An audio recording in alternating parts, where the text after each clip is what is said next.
देखिए question number 3 है, 2 तक हिंट दिए थे, ठीक है। तो क्वेश्चन नंबर 3 में आपके पास है ये जो क्वेश्चन है, देखिए आपके पास ये सारणिक है, 3 ऑर्डर 3 का है और क्वेश्चन ये कह रहा है कि दूसरी पंक्ति के सहखंडों का प्रयोग करके दूसरी पंक्ति के सहखंड निकालना है और उस सहखंड की सहायता से हमें इस सारणिक का मान निकालना है। तो पीछे के सवाल में जैसे आपने सहखंड निकाला था, बस यहाँ पे करना है कि हमें किस पंक्ति का निकालना है, दूसरी पंक्ति का निकालना है। तो निकालते हैं, कैसे निकालेंगे। तो दूसरी पंक्ति में इसमें कौन कौन से अवयव है, 2 है, 0 है, 1 है ना। सहखंड निकालें, डायरेक्ट निकालें ना। देखो तो 2 को हम इसकी पोजीशन के हिसाब से क्या नाम देते हैं, A2 1, यही नाम देते हैं ना। दूसरी पंक्ति पहला स्तंभ, इसका मतलब होता है 2 का सहखंड। इसका सहखंड होगा क्या, -1 और इसकी पोजीशन की पावर 2 + 1, यह हो गया इनटू। अब इसका उपसारणिक, किसका, A21 का उपसारणिक होगा बालक M21, ठीक है। और आगे जरा लगाओ, इसकी घात से ये हो जाएगा बालक -1 हो जाएगा। अब जरा M21 का मान क्या होगा, M21 बोले तो दूसरी पंक्ति और पहला स्तंभ छोड़ दीजिए, दूसरी पंक्ति और पहला स्तंभ छोड़ दीजिए, बचेगा 3, 2, 8 और 3 का 3 में गुणा कर दीजिए, 9 -2 का 8 में गुणा कर दीजिए, 16। तो आपके पास क्या आएगा मुन्ना, 9 में से 16 घटा दीजिए, -7 और ये शाबाश, वेरी गुड, ठीक है। आगे अब हम किसका निकालें, 0 का।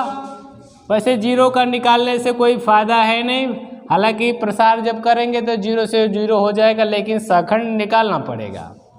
A22 बोले तो 0, दूसरी पंक्ति दूसरा स्तंभ का सहखंड। अब इसका सहखंड निकालोगे तो -1, इसकी पोजीशन की पावर 2 + 2 इंटू इसी का उपसारणिक माइनर M22, ये तो हो जाएगा प्लस बालक, ठीक है। अब जरा M22 को कैलकुलेट कर लेते हैं। दूसरी पंक्ति दूसरा स्तंभ, दूसरी पंक्ति ये दूसरी पंक्ति है, दूसरा स्तंभ छोड़ेंगे तो 5, 1, 3 और 8, 3, 5, 15 -1 का गुणा 8 में 8, तो आपके पास आ जाएगा 7, ठीक है। 8, 7, 15। उसके बाद जो है 1 है, जिसको हम लोग कहेंगे दूसरी पंक्ति तीसरा स्तंभ A23, यानी 1 का सहखंड। सहखंड इसका क्या हो जाएगा, जरा देखो, -1 की पोजीशन इसकी जो है 2 + 3 इंटू इसी का उपसारणिक M23। क्या करेंगे आगे देखो, ये 3, 2 कितना हो जाएगा, 5 हो गया, यानी 5 से ये -1 हो गया। M23 का मतलब है दूसरी पंक्ति और तीसरा स्तंभ, दूसरी पंक्ति तीसरा स्तंभ, ये कैंसिल और ये कैंसिल, ये कैंसिल करेंगे, ये कैंसिल, 2 का गुणा होगा 5 में, 2, 5, 10, 1 का गुणा होगा 3 में, और आपके पास आएगा 10 में 3 जाएगा 7 -7, ठीक है। अब इसके बाद लिखेंगे प्रसार, दूसरी पंक्ति से प्रसार का R2 से प्रसार।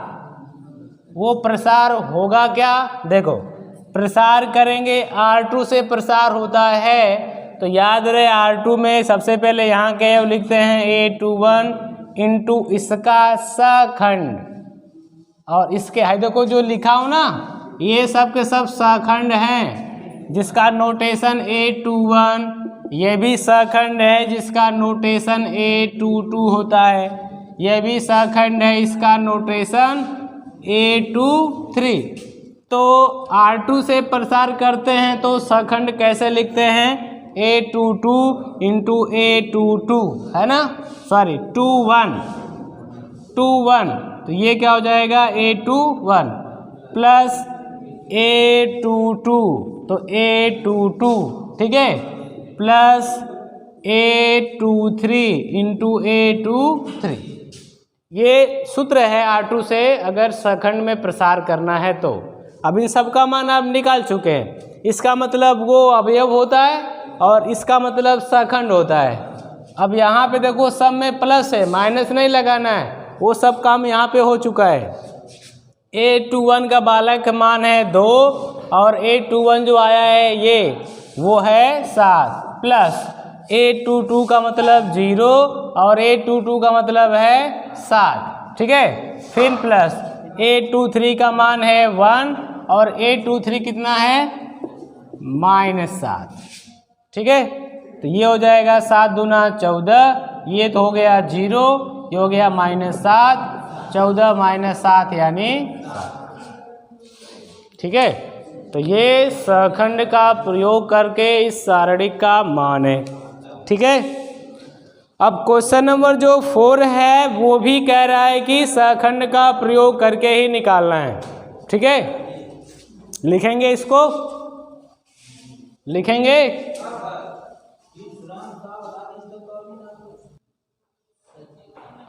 चलो। क्वेश्चन नंबर 4 है सखंड का ही यूज है करना है, कह रहा है तीसरे स्तंभ के सखंडों, ठीक है ना, कोफैक्टर, तीसरे स्तंभ के सखंडों का प्रयोग करके इस सारणी का मान निकालो। तो तीसरा स्तंभ कौन है, YZ, ZX, XY है ना, इसी का में क्या निकालना है, कोफैक्टर। तो निकालें एक एक करके।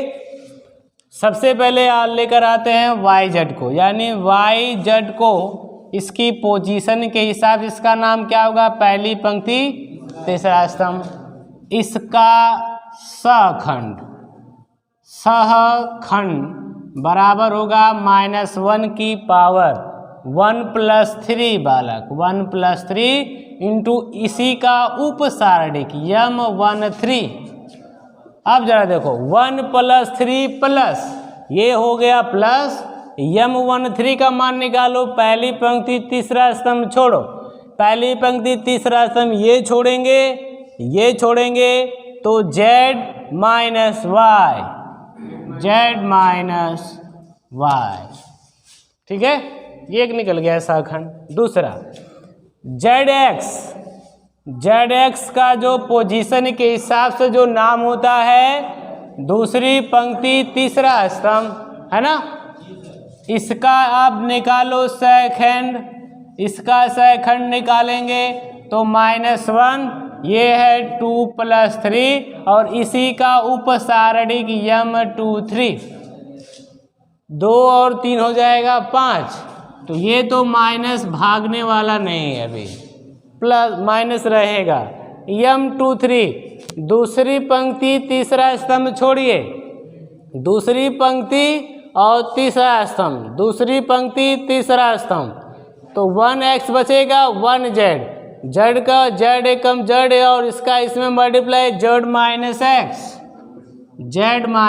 x, माइनस को इंटर कर दीजिए अंदर, तो ये z माइनस होगा, x प्लस हो जाएगा, ये हो जाएगा x - z, ठीक है, माइनस की वजह से।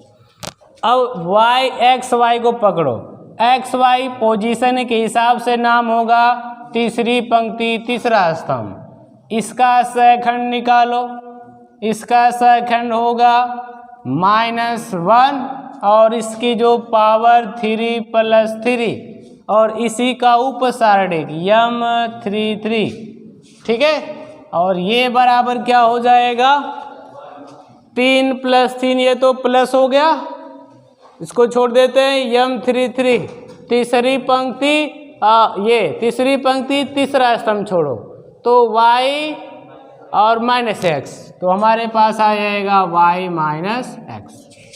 और याद रहे ये जो A11 जो सेकंड निकला इसका नाम होता है A13, इसी के हिसाब से A23 है तो इसके शाखंड को A23 लिखते हैं, और ये A33 है तो इसके शाखंड को लिखेंगे A33। तो इसका C3 से पहले प्रसार करो, C3 से सहखंड के रूप में प्रसार क्या होगा वो लिखते हैं।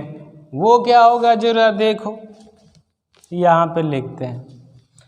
ये है आपका A11, A13 है, A13 इंटू गुणा हो जाएगा A13 का, ठीक है, प्लस A23 गुणा हो जाएगा A23 का, प्लस A33 और गुणा हो जाएगा A33 का।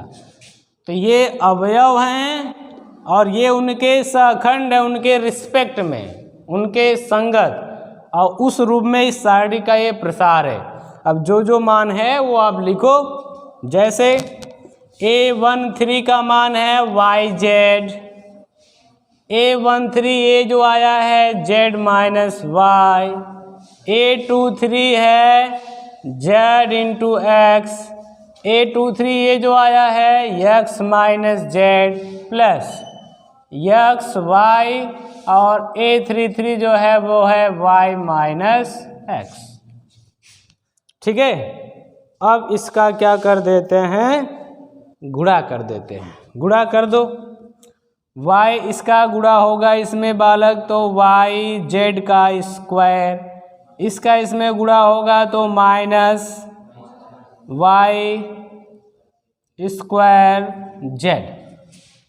ठीक है, प्लस इसका गुणा करेंगे आप तो ZX का स्क्वायर -Z² X, प्लस इसका गुणा करेंगे तो XY² -X² Y, ठीक है। तो ये हमारा प्रसार और यही हमारा हो गया आंसर, ठीक है। अब एक क्वेश्चन और है बालक, ऑब्जेक्टिव है, A11 A12 ऐसे करके लिखा हुआ है, तो डेल्टा का मान निम्नलिखित में किस रूप में किया जा सकता है। तो क्या करोगे, जो ऐसे प्रसार लिखा है ना आपके पास, जो देख लो उसको भी, वो आपके पास ऐसे लिखा है A11 A12 A13 A21 A22 A23 A31 A32 A33। Objective है, जरा देख लो, कह रहा है इसका जो प्रसार में 4 ऑप्शन है कौन सा सही है। तो याद रहे, अगर इसका प्रसार आप R1 से करोगे तो A11 इंटू इसका सहखंड A11, A12 इसका सहखंड A12 ही होगा, A13 स्मॉल लेटर स्मॉल और इसका सहखंड कैपिटल A13, इसका प्रसार हो गया किससे, R1 से। अगर आप C1 से प्रसार करोगे तो कैसे लिखेंगे इसका प्रसार, A11 इंटू कैपिटल A11 इसका सहखंड, A21 इंटू कैपिटल A21 इसका सहखंड, प्लस A31 इसका कैपिटल में A31। कहने का मतलब है आर्डर पे ध्यान देना। आर्डर ये है, स्मॉल में A13 है तो इसका सहखंड A13 है, समझ रहे हो ना। A23 है तो A23 इसका भी है, A33 है इसका सहखंड भी क्या है A33। तो आप चारों ऑप्शन में देखो कौन सा मैच करता है। पहला A11 और A31 है तो पहला ही गलत हो गया, A11 का सहखंड A31 होता ही नहीं है, पहला तो गलत ही हो गया। दूसरा भी गलत दिख रहा है, A11 है, फिर A12 है, A21 हो गया है, दूसरा भी गलत हो गया। तीसरे पे आ जाओ, तीसरा कह रहा है A21 है, A11 यो गलत हो गया। आर्डर चेंज हो गया ना, आर्डर चेंज होने से गलत हो गया तुरंत। चौथा ऑप्शन है A11 A11, A21 A21, A31 A31, order same है। इसका मतलब ऑप्शन नंबर कौन सही है? डी सही है। ठीक है, तो ये आपके टोटल क्वेश्चन हल हो चुके हैं। ठीक है, अब इसके बाद जो है अगली एक्सरसाइज जो है वो इम्पोर्टेंट है, जिसका नाम है एडजॉइंट एंड इनवर्स। उस एक्सरसाइज से आपके एग्ज़ाम में 4 नंबर या 7 नंबर का क्वेश्चन पूछा जाता है। ठीक है, लेकिन यहाँ तक ये निकालना सबको आना चाहिए। अगर ये निकालने आ गया सहखंड ना, तो अगली एक्सरसाइज में आप जब इनवर्स पढ़ेंगे तो इनवर्स में सहखंड निकालना पड़ता है। अगर आप सहखंड आसानी से निकाल रहे हैं तो अगली एक्सरसाइज के आधे प्रोसेस आपको आ गए, सिर्फ फार्मूले पे रखना है। फार्मूले आपने रखा, आपको आंसर मिल गया। ठीक है, नोट करना है।